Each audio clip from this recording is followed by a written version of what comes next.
Good morning. My name is Edwin Kuriakos. I am from first year Integrated MSc Physics. അപ്പോൾ നമുക്ക് ഇന്ന് ഓസിലേറ്റേഴ്സിനെ കുറിച്ചാണ് പഠിക്കാനുള്ളത്.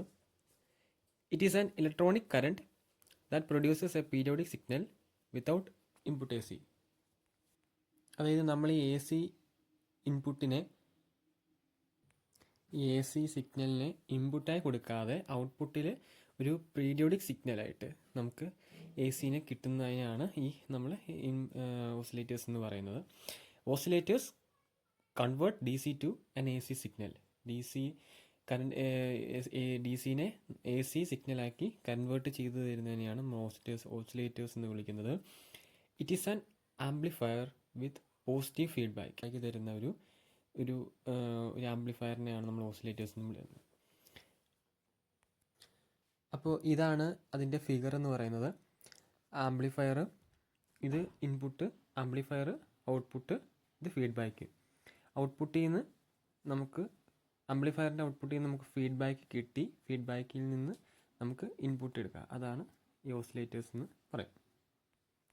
ബട്ട് ഇതുപോലൊരു പോസിറ്റീവ് ഫീഡ്ബാക്ക് കൊടുത്താൽ മാത്രം ഇതുപോലൊരു ഓസിലേറ്റർ ആവണമെന്നില്ല. അതിന് രണ്ട് കണ്ടീഷൻസും കൂടെ ഉണ്ട്. സാറ്റിസ്ഫൈ ആവണമെങ്കിൽ രണ്ട് കണ്ടീഷൻസും കൂടെ ഒന്ന് സാറ്റിസ്ഫൈ ആയാൽ മാത്രമേ ഈ ഇൻപുട്ടിലേക്ക് ആവുകയുള്ളൂ. അതിനു വേണ്ടി വിളിക്കുന്ന പേരാണ് ക്രൈറ്റീരിയയാണ് ബാർക്കോസിൻ ക്രൈറ്റീരിയ എന്ന് വിളിക്കും. അതിലാദ്യത്തെ ക്രൈറ്റീരിയ എന്ന് പറയുന്നത് മാഗ്നിറ്റ്യൂഡ് ഓഫ് ലൂപ്പ് ഗെയിൻ എന്ന് പറയുന്നത് ഈക്വൽ ടു 1 ആയിരിക്കും. അതായത് മോഡുലസ് എ ബീറ്റ എന്ന് പറയുന്നത് 1 ആയിരിക്കണം. രണ്ടാമത്തെ കേസ് എന്ന് പറയുന്നത് phase shift around the closed loop must be 0 or 360 degree. അതായത് ക്ലോസ് ലൂപ്പിൻ്റെ ഈ phase shift around the close loop ഇതിൻ്റെ മൊത്തത്തിലുള്ള ക്ലോസ് ലൂപ്പ് എന്ന് പറയുന്നത് 0 to ഓർ അല്ലെങ്കിൽ 360 ഡിഗ്രി ആയിരിക്കണം. ഇതാണ് രണ്ട് കണ്ടീഷൻസ്. ഈ രണ്ട് കണ്ടീഷൻസും സാറ്റിസ്ഫൈ ചെയ്താൽ മാത്രമേ ഒരു ആംപ്ലിഫയർ ഓസിലേറ്ററായിട്ട് മാറുകയുള്ളൂ. ഞാനിവിടെ കുറച്ച് ഓസിലേറ്റേഴ്സിൻ്റെ ക്ലാസിഫിക്കേഷൻസ് വരച്ചിട്ടുണ്ട്. Wave form, circuit, frequency generation mechanism എന്ന് പറയുന്നത്. ഇതിനകത്ത് നമുക്ക് പഠിക്കാനുള്ളത് ഹാർട്ട്ലി ഓസിലേറ്റേഴ്സാണ്. അത് സർക്യൂട്ടിലെ LC ട്യൂൺഡ് ഓസിലേറ്റേഴ്സിനകത്ത് വരുന്ന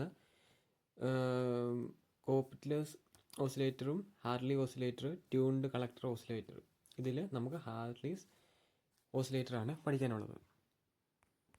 ആദ്യം ഹാർട്ട്ലി ഓസിലേറ്റേഴ്സ് നമുക്ക് പഠിക്കാം. ഹാർട്ട്ലി ഓസിലേറ്റേഴ്സ് എന്ന് പറഞ്ഞാൽ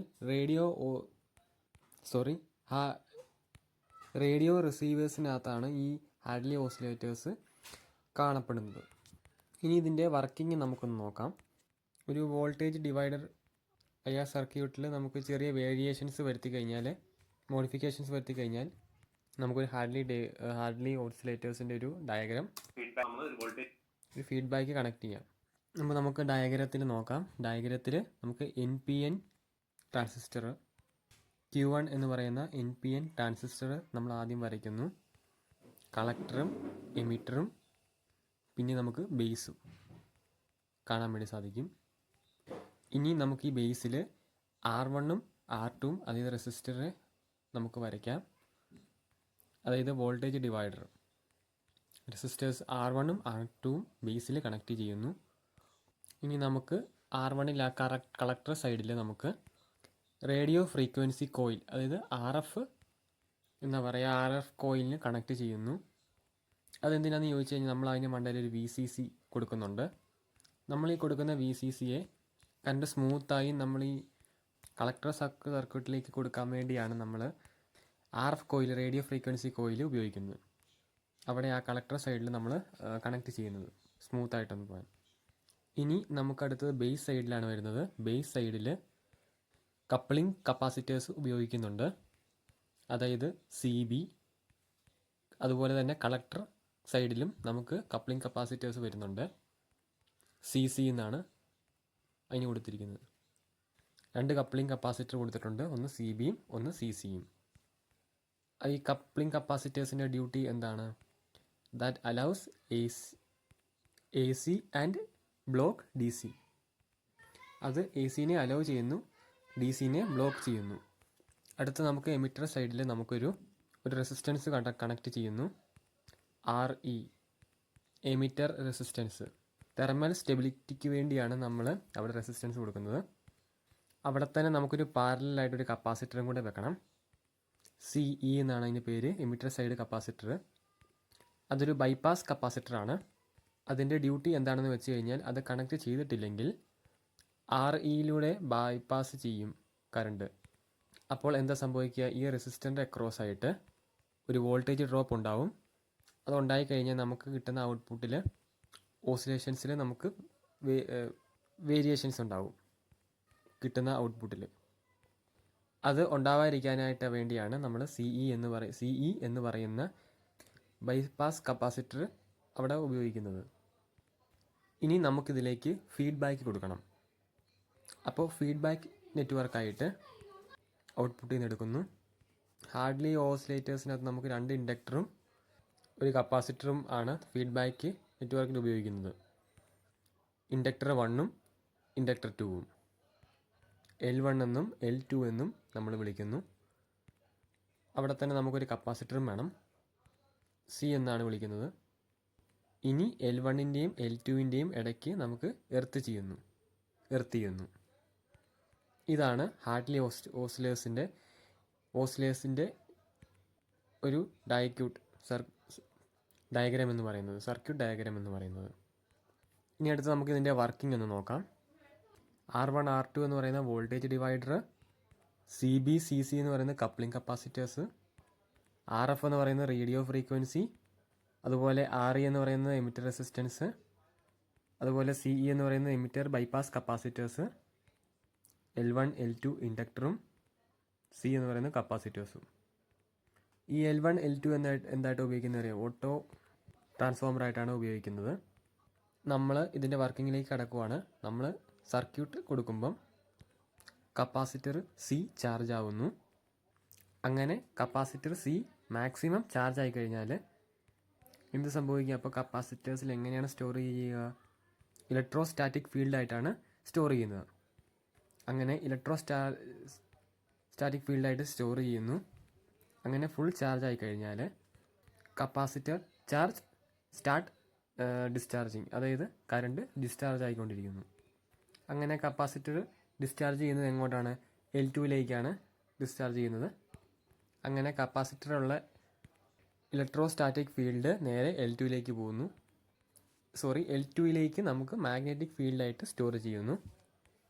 അങ്ങനെ കപ്പാസിറ്ററിൽ മാക്സിമം കറണ്ട് ഡിസ്ചാർജ് ആയി കഴിഞ്ഞ് കഴിഞ്ഞാൽ L2ലേക്ക് ഇനി കറണ്ട് എത്തില്ല. അപ്പോൾ L2ൽ എന്ത് ചെയ്യും, L2ൽ കറണ്ട് കുറയാനായിട്ട് തുടങ്ങും. അവിടുത്തെ മാഗ്നറ്റിക് ഫീൽഡിൻ്റെ സ്ട്രെങ്ത് കുറയാനായിട്ട് തുടങ്ങും. അപ്പോൾ അവിടെ എന്ത് സംഭവിക്കും, അവിടെ മാഗ്നറ്റിക് ഫീൽഡിൻ്റെ ഒരു കൊളാപ്സ് ഉണ്ടാവും. അങ്ങനെ കൊളാപ്സ് ഉണ്ടായി കഴിഞ്ഞാൽ അവിടെ ഒരു EMF ഫോം ചെയ്യും. ആ EMFനെയാണ് നമ്മൾ ബാക്ക് EMF എന്ന് പറയുന്നത്. ആ EMF നേരെ തിരിച്ച് L2ൽ നിന്നും കപ്പാസിറ്റർ Cയിലേക്ക് വരുന്നു. അങ്ങനെ ചാർജ് ആവുന്നു കപ്പാസിറ്റർ. അങ്ങനെ L2ൽ നിന്നുള്ള മാഗ്നറ്റിക് ഫീൽഡ് തിരിച്ച് കപ്പാസിറ്ററിലേക്ക് വരുമ്പം തിരിച്ച് ഇലക്ട്രോസ്റ്റാറ്റിക് ഫീൽഡായിട്ട് കപ്പാസിറ്ററിലേക്ക് മാറും. നമ്മൾ LC ടാങ്ക് സർക്യൂട്ടിൽ പഠിച്ച അതേ ഒരു മെത്തേഡാണ് ഇവിടെയും ഫോളോ ചെയ്യുന്നത്.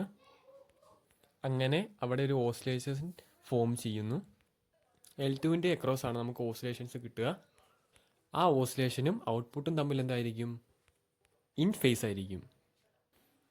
L2ൽ നിന്ന് കിട്ടിയ ഓസിലേഷൻസ് L1ലേക്ക് ട്രാൻസ്ഫർ ആവും. അവിടെ ഒരു L1ൻ്റെയും L2ൻ്റെയും ഇടയ്ക്ക് ഒരു എർത്ത് ചെയ്തിട്ടുണ്ട് നമ്മൾ, അല്ലേ? ആ എർത്ത് ചെയ്തത് കൊണ്ട് തന്നെയും അവിടെ ഒരു 180 ഡിഗ്രി ഫേസ് ഷിഫ്റ്റ് ആയിട്ടാണ് L2ലേക്ക് എത്തുക. 180 ഡിഗ്രി ഫേസ് ഷിഫ്റ്റ് ഉണ്ടാവും. ഈ 180 ഡിഗ്രി ഫേസ് ഷിഫ്റ്റ് ആയിട്ട് നേരെ നമ്മുടെ Q1 എന്ന് പറയുന്ന ട്രാൻസിസ്റ്ററിൻ്റെ ബേസിലേക്ക് കൊടുക്കുന്നു. അപ്പോൾ നമ്മൾ നേരത്തെ പഠിച്ചതുപോലെ തന്നെ ട്രാൻസിസ്റ്റർ 180 ഡിഗ്രി ഫേസ് ഷിഫ്റ്റ് ചെയ്യും. അപ്പോൾ താഴേന്ന് വരുന്ന 180 ഡിഗ്രി ഫേസ് ഷിഫ്റ്റും ഇപ്പോൾ ട്രാൻസിസ്റ്റർ വരുന്നൊരു 180 ഡിഗ്രി ഫേസ് ഷിഫ്റ്റും. അപ്പോൾ ടോട്ടൽ എത്രയായി, 360 ഡിഗ്രി ഫേസ് ഷിഫ്റ്റായി. കണ്ടീഷൻസ് സാറ്റിസ്ഫൈ ചെയ്തു. പോസിറ്റീവ് ഫീഡ്ബാക്കും കിട്ടി, അതുപോലെ 360 ഡിഗ്രി ഫേസ് ഷിഫ്റ്റും കിട്ടി. അപ്പോൾ എന്താണ്, നമുക്ക് ഔട്ട്പുട്ടിൽ ഓസിലേഷൻസ് നമുക്ക് കിട്ടും. അപ്പോൾ ഇതാണ് അതിൻ്റെ ഒരു വർക്കിംഗ് കണ്ടീഷൻ എന്ന് പറയുന്നത്. നമ്മൾ ഇതിനു മുമ്പ് പഠിച്ച LC ടാങ്ക് സർക്യൂട്ടിൻ്റെ അതേ ഒരു മെത്തേഡിൽ തന്നെയാണ് ഇതും വർക്ക് ചെയ്യുന്നത്.